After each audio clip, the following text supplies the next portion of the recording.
Assalamualaikum warahmatullahi wabarakatuh. Om Swastiastu, Namo Buddhaya, salam kebajikan. Perkenalkan, nama saya Rifka Masin dari kampus Tiabina Banua Banjarmasin, jurusan Administrasi Bisnis, NPM 202320100567. Di video ini saya akan membahas jenis-jenis resiko dan cara menganalisis serta mencegah terjadinya resiko di salah satu kasus yang akan kita bahas nanti. Apa aja sih jenis-jenis resiko? Sini aku kasih tahu. Yang pertama, ada resiko finansial. Resiko finansial adalah resiko yang berkaitan dengan kerugian keuangan seperti fluktuasi pendapatan, arus kas terganggu, atau ketidaksesuaian biaya dan pemasukan. Yang kedua adalah resiko operasional. Resiko operasional adalah resiko yang muncul dari proses internal yang gagal atau tidak berjalan dengan sebagaimana mestinya, termasuk kesalahan manusia, sistem, dan juga prosedur.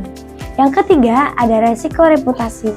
Resiko reputasi terhadap citra atau nama baik perusahaan di mata publik, pelanggan, atau mitra bisnis yang dapat berdampak pada kepercayaan dan loyalitas.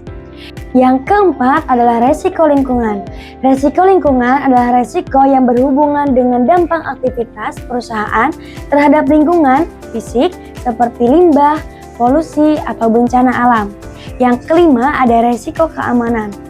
Risiko keamanan berkaitan dengan keamanan aset, data, produk, atau karyawan baik secara fisik maupun digital. Yang keenam ada risiko strategis. Risiko strategis adalah risiko yang berasal dari keputusan strategis perusahaan yang salah arah, tidak sesuai pasar, atau gagal dalam pelaksanaan rencana jangka panjang. Yang ketujuh ada risiko hukum. Resiko hukum adalah resiko akibat pelanggaran hukum atau regulasi seperti perizinan, pajak, hak konsumen, atau kontrak bisnis. Nah, di sini aku mau jelasin kemungkinan resiko dan juga penyebabnya pada studi kasus di atas. Yang pertama ada resiko finansial. Kemungkinannya margin keuntungan menurun karena terlalu banyak produk gratis yang diberikan. Penyebabnya perhitungan biaya promosi yang tidak akurat atau over budget.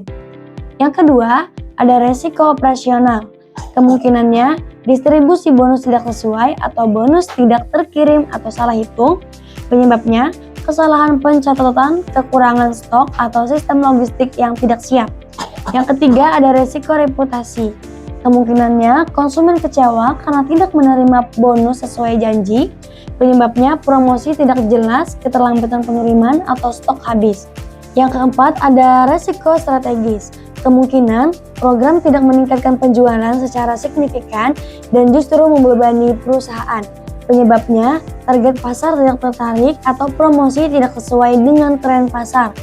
Yang kelima ada resiko hukum. Kemungkinannya iklan promosi melanggar aturan pelindungan konsumen atau dianggap menyesatkan. Penyebabnya bahasa promosi ambigu, tidak mencantumkan syarat dan ketentuan. Keenam ada resiko keamanan. Kemungkinan penumpukan stok dan proses distribusi memicu resiko kehilangan pencurian atau kesalahan gudang. Penyebabnya sistem kontrol inventory yang lemah. Selanjutnya ada langkah-langkah dan analisa pada pencegahan resiko pada studi kasus di atas. Yang pertama, identifikasi resiko. Analisa proses dari awal hingga akhir promosi, libatkan tim keuangan, pemasaran, hukum, dan juga logistik. Yang kedua, analisa resiko. Kualitatif dan kuantitatif, ukur kemungkinan dan dampaknya menggunakan matriks resiko. Hitung potensi kerugian dari biaya produk gratis versus peningkatan penjualan. Yang ketiga ada evaluasi dan prioritaskan fokus pada risiko dengan dampak tinggi seperti reputasi dan keuangan. Yang keempat, rencana mitigasi, buat SOP distribusi dan pengawasan stok, lakukan simulasi promosi terbatas dulu, tinjau ulang materi promosi oleh tim legal. Yang kelima ada monitoring dan kontrol. Gunakan sistem tracking untuk bonus yang diberikan, lakukan evaluasi mingguan saat program berlangsung. 6. Komunikasi transparan. Pastikan syarat dan ketentuan promosi jelas dan mudah diakses pelanggan. Nah, itu tadi penjelasan dari aku tentang manajemen resiko. Semoga bisa diambil manfaatnya. Terima kasih. Wassalamualaikum warahmatullahi wabarakatuh.